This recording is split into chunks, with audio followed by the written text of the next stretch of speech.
Hey folks, what's going on? Just want to say thanks a lot to the awesome Thom Hartmann and the great Palast, who is the greatest investigative reporter in this country. You guys always coming up with awesome information.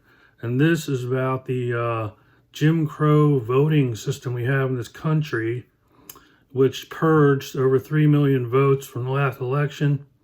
So check this out. You're not going to believe it. And please support independent media, because we're the only ones putting this out there. And the mainstream media is not putting this up, would not put Greg Palast on. So check it out, and please support independent media. Thanks a lot. If not for vote suppression tactic, Kamala Harris would have won. Our buddy Greg Palast is with us. Who actually won or lost the 2024 election for president? Greg, welcome back to the... I should mention you are the Guardian, New York Times reporter, author of The Best Democracy Money Can Buy. Your latest film is Vigilantes, Inc. And gregpalast.com is your website. Hey, Greg. Hey, glad to be with you, Tom. Well, thank you. Who won or who lost the election? It's real simple. If not for vote suppression tactics, that's a fancy word for shafting people of color out of their vote, young people out of their vote, Kamala Harris would have won 3,565,000 votes. That's the number of voters that were denied the right to vote because they were purged, or they were challenged, or they had their provisional ballot thrown out. Let me give you some of the numbers. The reason I'm giving you numbers, and I've waited so long to make this report, is that I have to get the numbers from the government agencies, particularly something we call the Elections Assistance Commission. So people don't realize, I used to be a professor of statistics. I was a forensic economist. This is my specialty, the numbers, which I usually did for attorneys general and the U.S. Department of Justice and other government agencies. And so these are calculations I would do, and I have done for federal courts. So we had, are you ready for this? According to the Elections Assistance Commission, the official numbers, we had 4,776,706 voters purged from the voter rolls, wrongly. And I'm not making this up. I had the guys from that work with the Microsoft and Amazon go through every single purged name in 2 states, Georgia and Wisconsin. We took those 2 states. And we found, for example, in Georgia, that 198,000 voters, we actually have their names and addresses, were wrongly removed from the voter rolls, and you'll be shocked, overwhelmingly, voters of color. In Wisconsin, almost every voter removed by the purge was either a black voter in Milwaukee or a student in Madison. We had this brand new business this year of vigilante voter challenges. We talked about that on the air, where for the first time, very first time, an individual voter like Greg Palast can say, Thom Hartmann does not live in Portland, he shouldn't be allowed to vote. This is new. A third of a million, 317,000 voters were challenged by the beginning of August. NAACP said it was over 200,000 just Georgia alone by election day. We had 2.12 million mail-in ballots rejected, and that wouldn't mean anything if it were random. It's not random, Tom. According to the state of Washington, which did a study, you're 400% more likely to have your mail-in ballot rejected if you're black than if you're white. And Washington State has the least voter suppression of any state in the union.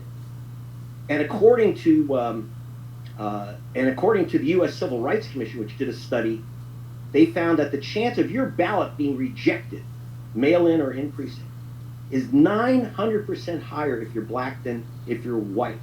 We have over 500,000 votes that were spoiled. That is, they said they couldn't be read. And again, it's very, very racial. We had 1.2 million provisional ballots rejected. People think, they get this, you go in and they say, oh, you've been challenged, you've been purged, or we can't find your name on the rolls. Here, fill out this provisional ballot. 43% of those ballots, according to the U.S. government, 43% of provisional ballots, and there were about 4 million in the last, or about 3 million in the last election. 43% of those were thrown in the garbage. Overwhelmingly voters of color, and in fact, if you're black, Hispanic, or Latino, or Asian American, the chance you'll be given a provisional ballot is 300% higher than if you're white. We're talking, there's some double counting here. The vote suppression factor is about 2.3%. Again, Kamala Harris would have even won the popular vote, 3.565 million extra votes. She would have won the states of Wisconsin, Michigan, Pennsylvania, and Georgia. These are pretty exacting calculations, Tom. And so she would have won with the 286 electoral votes. Again, this is absent if we didn't have a vote suppression Jim Crow voting system. And I'm telling you, I work all over the world on elections, from Britain to Venezuela to Liberia. There's no other nation in the world, except for old apartheid South Africa, where we have a supposed democracy, where you have this racial, basically Jim Crow apartheid voting system, where you have massive, massive numbers of voters of color lose their vote. Also now, that's kind of widened out to, I found a massive number of young people. Again, that demographic is their voters of color too. The color is blue, because young voters, especially young women, that are targeted for the purges, be sent to provisional ballots, had their registrations canceled, or their votes disqualified, especially their mail-in ballots. NPR found that 1 in 7 mail-in ballots, the analysis they did, were thrown in the garbage. Overwhelmingly, again, by the government numbers, 400% more likely if you're black than if you're white. So this is how Trump won, by racial and other forms of vote suppression. That gave him the election. And unless we restart a voting rights movement in America, 2028 is already decided. It'll be decided by Jim Crow, not by the voters. It seems sometimes, Greg, that the whole conspiracy movement, it's got to be the voting machines, it's got to be, Starlink being in the middle, it's got to be Elon Musk, and I think Trump was trolling us a couple days ago when he basically congratulated Elon Musk on doing something with the vote counting machines in Pennsylvania. It almost seems like all of that is just a great distraction from what is actually happening and actually working for the GOP. They started this whole, squealing about brown people being illegal voters in the 60s with Operation Eagle Eye and William Rehnquist, the guy who became the Chief Justice of the U.S. Supreme Court. There's history here. Well, yes, and in fact, in my film Vigilantes Inc., which, by the way, at gregpalast.com, thanks Leonardo DiCaprio, you can download it or stream it for free.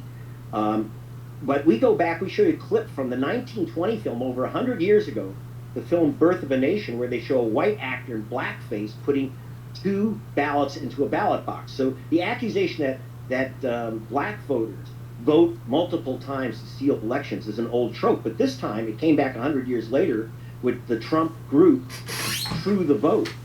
And they used that to justify these new vigilante individual challenges. Again, they proudly proclaimed 317,886 challenges by the beginning of August. And this is brand new stuff. This has not been done since the Ku Klux Klan used this personal mass challenge business in 1946. This is the Klan plan. And 5 words you pronounce wrong. 2 years before your brain starts shutting down. Dementia is now known as type 3 diabetes. And Trump used this to massive effect, especially in Georgia, Arizona, and Pennsylvania. This was a massive attack on voters of color, especially. And we're not guessing about what color they are. We called up 800 of the challenged voters.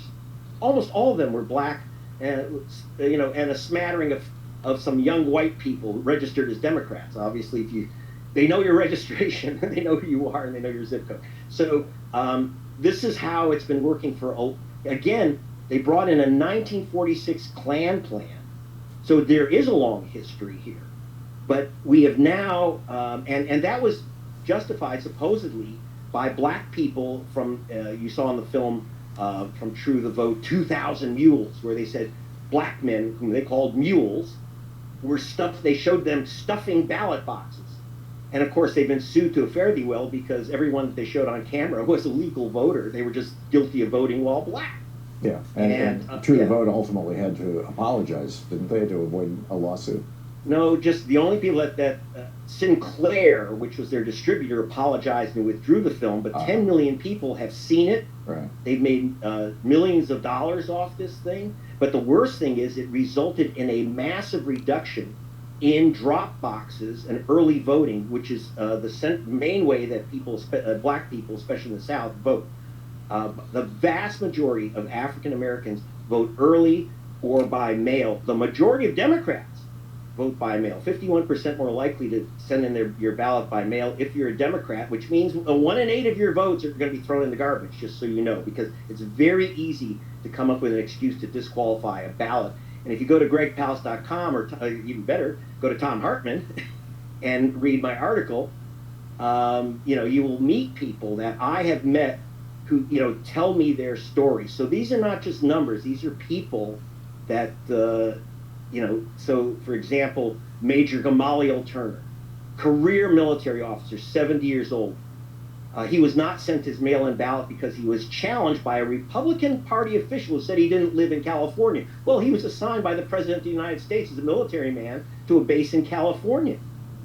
Voting rights, the expert on Georgia voting purges, who wrote her PhD